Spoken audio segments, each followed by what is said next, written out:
baby. A fire hotter than Haiti is waiting for you to take it, shake it, and start innovating. Create your art and then work it, even though people are hating. Taking your breath and then use it to say what nobody's saying. See, believe it or not, we've been through 1st, 2nd, 3rd, 4th, and 5th grade. So we know what you're going through. We know what your life is like a little bit, as much as we can remember. And we wrote songs about what it's like getting through the day at school, what it's like making friends, what it's like learning how to have fun and learn at the same time. Is that possible? Yes, it actually is, and we're going to convince you by the end of today that it is. What's up, Comment Magazine? I'm Jeremy Bryan. I'm Greg Marshall. And we are 2/3 of the Figureheads. Figureheads is a hip-hop group with an interesting story, and we're going to tell you that story and give some context to who we are and what we're doing, and hopefully spark some more conversation with more people who are doing similar things or who are just interested in what we're doing. Both Greg and I fell in love with hip-hop as young people. For me, it was really young. I grew up in a household with an inner-city minister, my dad, and our whole family kind of lived in inner-city environments from Syracuse, New York to Milwaukee, Wisconsin. And I just grew up loving the culture that hip-hop was part of. And so I started writing hip-hop at about age 9 and fell in love with the culture, the music, and started MCing or rapping. Yeah, as a kid, for me, I existed a lot inside of myself. When I played as a little kid, I played in my own little world, and I always had this feeling of what I was really thinking and doing was very disconnected from everything going on around me.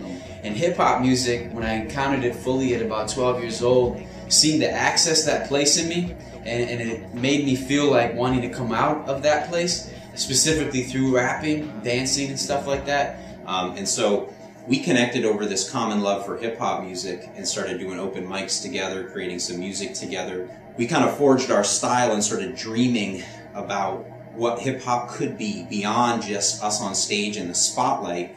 What could hip-hop be as a social force and as a movement for change? And early on, when we were dreaming about how hip-hop could interact with education, how it could be much more than what we typically think of it as an MC on stage drawing attention to myself, one of the things we had to do was return back to the moments in our lives where it most powerfully impacted us.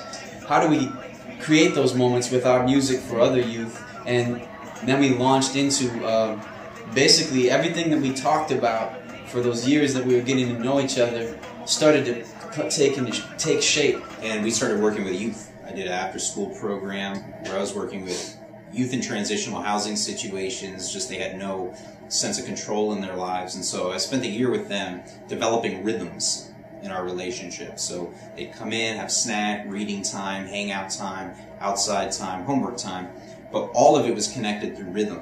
A lot of the kids loved hip-hop, and so I would rap to them during each transition. It would be kind of part of our relational development is I'm an MC, I rap, that's what I do. I'm going to bring the best of what I have to you.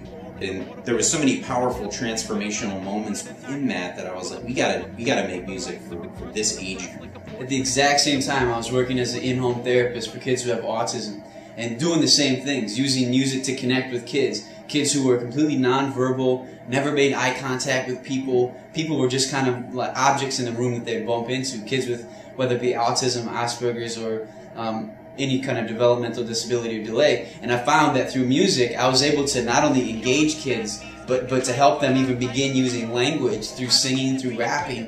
And so that launched us into this whole other realm of thinking where we could write music for kids too. Yeah, and so as an MC, a rapper, at that point I was kind of like, well, rapping for kids, it's fun, you know, here and there, but I don't know about doing it, you know, for an album. So it was a challenge to my pride, in a sense. All of us were like, well, what does it mean to communicate to kids? Are people going to think we're whack? Are people going to think we're not what you're supposed to be in hip-hop, which is kind of hard, kind of like posturing? So, but we went for it, and it was awesome. We got to create songs that we never would have created. We got to access ways of communicating that we never would have learned. And we had a lot more fun, for the most part, at elementary schools than we did at clubs. And so it gradually became, instead of a dichotomy, it became part of what we do, which is communicating a message of encouragement and hope to any audience through hip-hop music. And just to give context for what we're talking about, this has been our job since 2005. It's 2010 now. We've, in the last 4.5 years, connected and performed for, connected our music to, done workshops with roughly 500,000 people in the last 4.5 years. We've been to well over 300 schools, keynoted at multiple kinds of conferences, everything from performing at a Prader-Willi syndrome conference to kids with learning disabilities to teachers, educators, inclusion, I mean, you name it. And one of the most powerful things that we've done, and I believe that has just been really wise, is to see our music and our craft and our abilities as ways to serve the community that we're in, as opposed to a means to us becoming really important or really known or really successful. Another way to say that is just do what you can with what you have and be wholehearted with it, and it'll grow. So if you want to know more about our story, you can visit figureheadsinc.org, figureheadsinc.org. You can contact us at info@figure-heads.com. You can go to the website and check that out.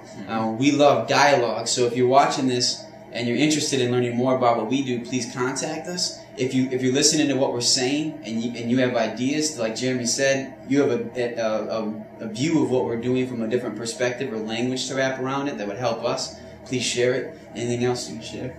No. Okay. Thank you for listening and watching, and thanks Comment Cardis for letting us do this. No one can take it, you get to keep it. Listen kids, you are one in a million. Needle in the haystack, diamond in the rough. Now get your shine on and keep your fingers up like this. You're the only you I see. You're a gift to your family.